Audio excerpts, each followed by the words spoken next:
প্রণাম করে, প্রতি পুজোতে রোজ যাকে ঘরের ভিতরে নিয়ে আসে, আমি সেই তুলসী। আমি ধর্ষিতা তুলসী।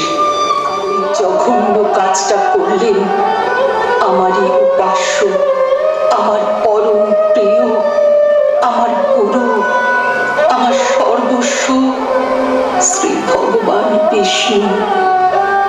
কেন? শুনুন তাহলে।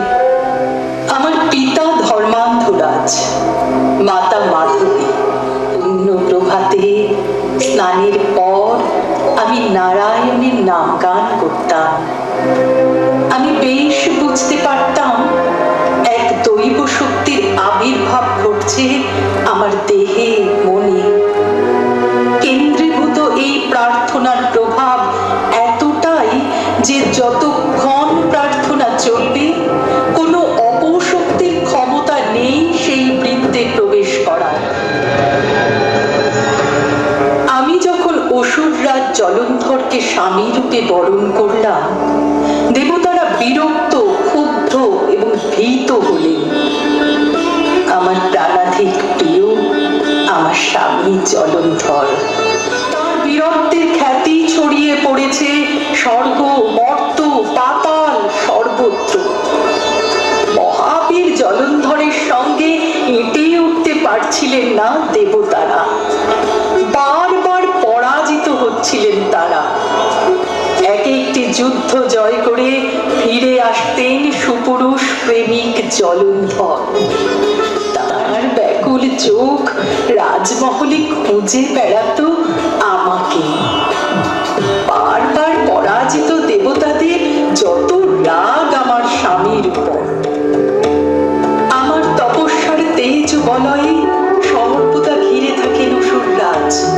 সেই বলয়ে প্রবেশ করার ক্ষমতা দেবতা তো তুচ্ছ, স্বয়ং দেবাদিদেবেরও নেই। সেদিন ছিল চৈত্র পূর্ণিমা। সকাল থেকে চঞ্চল আমার স্বামী, কেমন যেন আনমনা।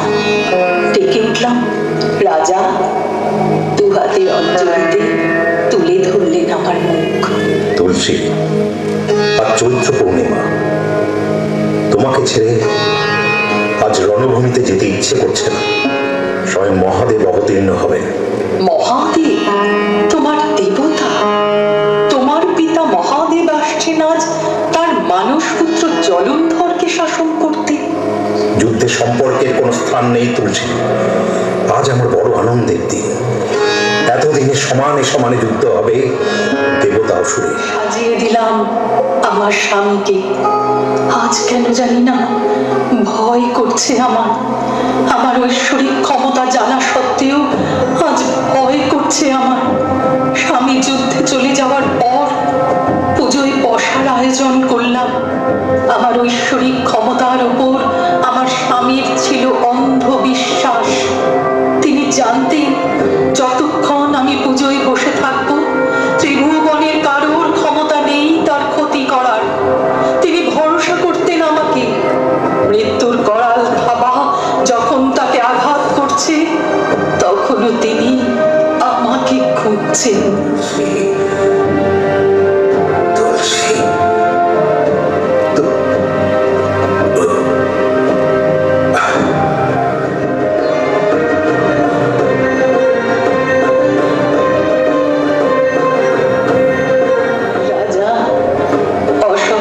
চোখে তাকালেন আমার দিকে। আমি স্তম্ভিত, আমি নির্বাক। তবে তবে কি ঘটলো আমার সঙ্গে? রাজা আমাকে ডাকছে। প্রিয়ে, চোখ খোলো প্রিয়ে। আমি যুদ্ধ জয় করে ফিরে এসেছি। আমার সব মনে পড়ছে। তাহলে তাহলে কি সে আমার স্বামী ছিল না? কে ছিল সে? কে? ধ্যানে বসলাম আমি। ছদ্মবেশী প্রতারক ধরা দিলেন আমার ধ্যান শক্তিতে। শ্রী বিষ্ণু নারায়ণ, আমার ইষ্ট দেবতা। ক্ষমা করো দেবী, এছাড়া আর কোনো উপায় ছিল না।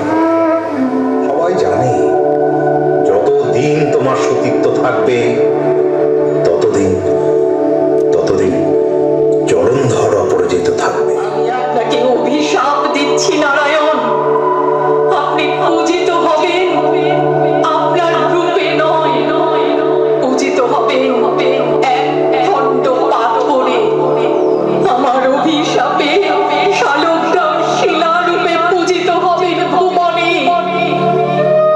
19 বছর বয়সে পৃথিবী ছেড়ে, ভালোবাসার সংসার ছেড়ে চিরতরে চলে যাবার আগে শুনলাম নারায়ণের আশীর্বাণী। পৃথিবীতে যতদিন শালগ্রাম শিলায় পুজো হবে, তুলসী ছাড়া নারায়ণ শিলার পুজো সম্পন্ন হবে না। বৃন্দাবী তুলসী দেবী প্রিয়াই কেশবস্য চ কৃষ্ণ ভক্তি প্রদে দেবী সত্যবত্তমী